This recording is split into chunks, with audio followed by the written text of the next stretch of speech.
Hai semuanya, selamat datang dalam podcast kami. Pada kesempatan kali ini, saya dan teman-teman saya ingin menampilkan sebuah podcast yang berjudul Asam Marang.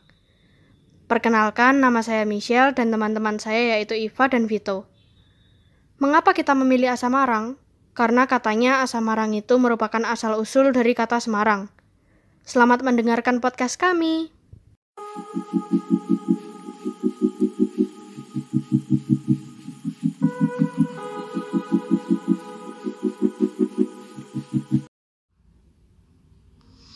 Panganan Semarang sing terkenal kira-kira apa yo? Bandeng presto? Tak petek, kuwi sing urine dilunake to. Sing urine isih dipangan lan bandenge enak banget kuwi to mesti. Hoo kuwi, mudeng nok kowe napa rada takok. Emang meh ngapa kowe takok kaya ngono barang? Iki lho, ana tugas sekolah kon gawe esai bab Semarang. Met ae wangi piye?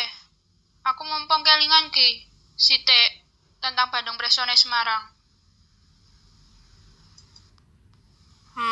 Ya oleh-oleh wae. Lumayan nambah-nambah informasi. Dadi ngene.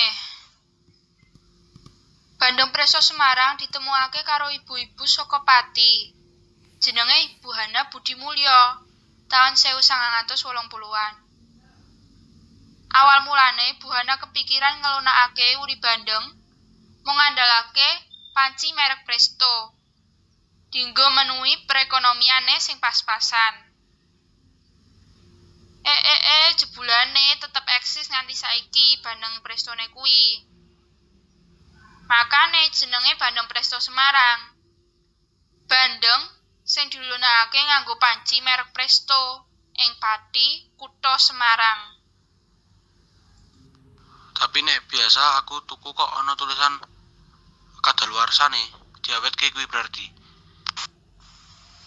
Iya, perusahaan-perusahaan Bandeng Presto berinovasi dibarengi majune teknologi. Dadi iso awet rada suwe. Kok rasane enak ngono kuwi ya?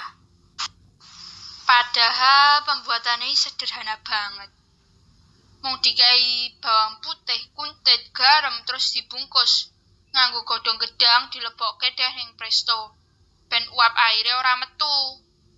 Nah bar ngono mulai langkah pengawetan sterilisasi yang suhu 118 derajat Celcius.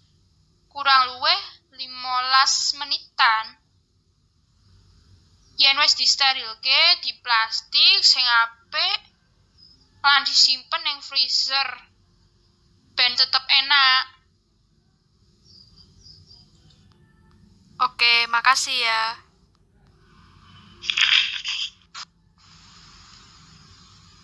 Satu di antara 98 kota di Indonesia. Berdirinya di salah satu pulau Jawa. Ibu kotanya Jawa Tengah. The Port of Java. Semarang Pesona Asia. Atlas. Veneti van Java. Dan masih banyak lainnya. Kalian semua pasti mengetahui sebutan-sebutan untuk kota Semarang tersebut. Bagaimana dengan The Port of Java? Port merupakan bahasa Inggris yang artinya pelabuhan. Jadi secara umum The Port of Java artinya pelabuhannya Pulau Jawa. Ini sangat berkaitan dengan kota Semarang yang menjadi penghubung antar provinsi dan harus melewati atau bahkan singgah di Semarang. Dibuktikan juga dengan berdirinya Kelenteng Sampokong oleh Laksamana Cheng-ho. Siapakah Laksamana Cheng-ho? Ia adalah seorang pelaut terkenal beragama Islam dari Tiongkok yang singgah sebentar di Semarang. Seorang Islam namun mendirikan sebuah kelenteng. Ia adalah laksamana yang mempunyai semangat pluralisme yang tinggi terhadap keragaman agama. Membahas mengenai Tiongkok, Gambang Semarang merupakan salah satu perpaduan budaya antara Tiongkok dan Jawa. Terjadinya perpaduan budaya tidak perlu ditanyakan lagi. Sudah jelas karena Semarang disinggahi berbagai etnis. Menurut informan dari penelitian Dr. Dewi Yulianti, akulturasi tersebut tidak hanya terjadi pada alat musik yang sangat mirip dengan alat musiknya Jawa, namun juga vokal dan penarinya. Gambang Semarang merupakan perpaduan vokal, alat musik, dan juga pertunjukan.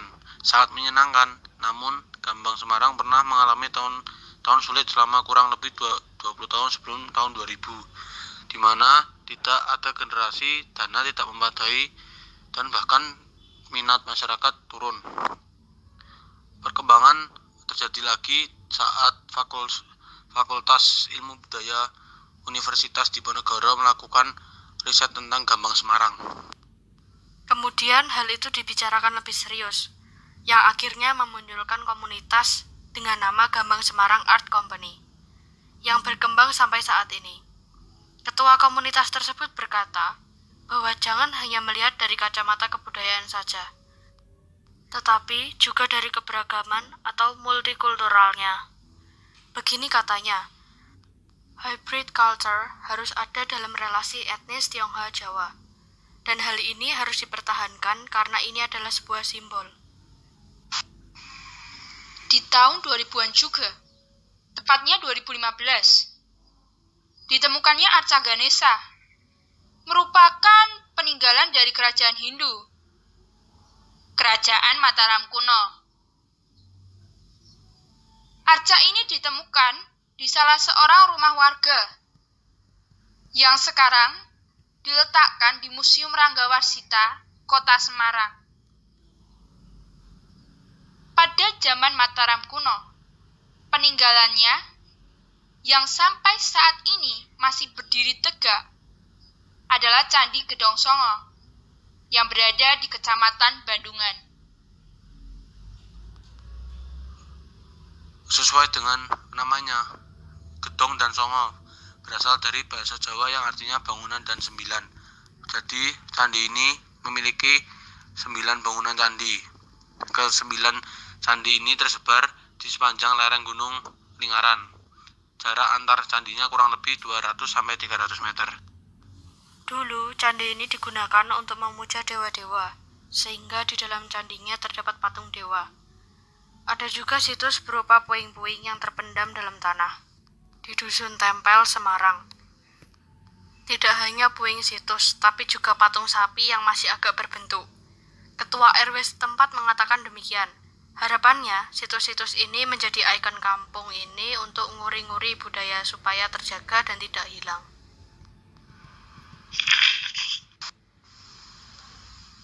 Garis takdir memperbolehkan bangsa Indonesia mendapat kekayaan akan budaya yang nilainya sangat berarti bagi Nusantara, yang menjadikannya istimewa.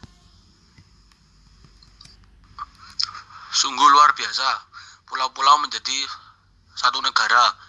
Banyak lagu daerah namun punya satu lagu yang sama, Indonesia Raya. Banyak norma, namun ada norma utama bagi semua, Pancasila. Dengan semboyan keterikatan satu dengan lain, Bhinneka Tunggal Ika.